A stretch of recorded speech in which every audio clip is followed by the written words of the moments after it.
Salut à tous, bon Dieu que ça fait longtemps. On va commencer par se souhaiter une bonne année, parce qu'il paraît que ça se fait, même si c'est peut-être un petit peu tard. Et la seule raison qui peut expliquer cette absence sur ma chaîne perso, c'est que maintenant je suis sur Manga Trash. Et il y a pas longtemps sur cette chaîne, on a justement sorti une vidéo sur Hunter x Hunter, et pour l'écrire, il a bien fallu que je m'enquille une bonne partie de la série une nouvelle fois. Et il y a un truc que j'avais oublié, un combat en particulier que j'avais trouvé incroyable avant de l'oublier honteusement, Netero contre le roi. Le combat de Neferupito contre Gon m'avait davantage marqué, et pour cause, ce passage du héros au monstre de la part de Gon est superbement mis en scène. Mais j'avais oublié à quel point le combat de Netero contre le roi des fourmis chimères était superbement réalisé. Si on retrouve le pattern du héros qui apparaît comme le vilain du combat avec un Netero qui nous semble presque effrayant, il ne faut pas perdre de vue l'objectif du souverain dans ce combat, connaître son nom. C'est la première fois qu'il trouve un intérêt à ce qu'il a qualifié plutôt d'élément inutile. Sans nom, il n'est personne à part le roi. Et ça, il ne s'en contente pas. Et c'est aussi la première fois qu'il est admiratif de la force d'un être humain, c'est limite de la peur qu'on peut trouver dans son regard quand Netero l'attaque. Un Netero qui prend énormément de plaisir dans ce combat, malgré son regard impassible. Car c'est la première fois qu'il se sait inférieur à son adversaire, c'est la première fois qu'il va se donner corps et âme dans un combat pour se surpasser.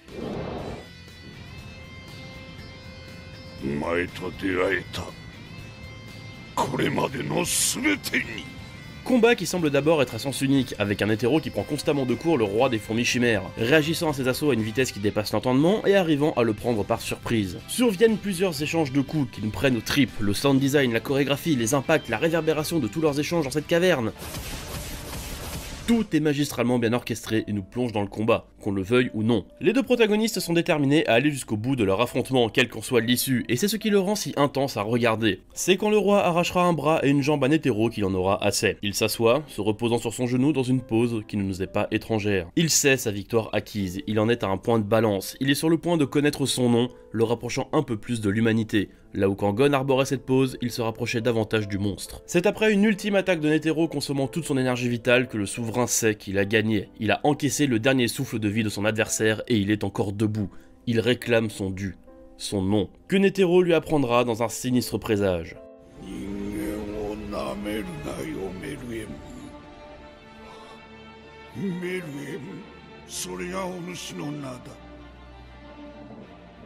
Netero se plante deux doigts dans le cœur, mettant lui-même un terme à sa propre vie, souhaitant à Meruem des retrouvailles en enfer. Ainsi explose la rose miniature, sorte de mini-bombe atomique reliée au cœur de Netero, éclosant au moment où lui et Meruem périrent dans l'explosion, nous révélant que depuis le début, Netero savait qu'il allait mourir, et il savait que Meruem avait perdu.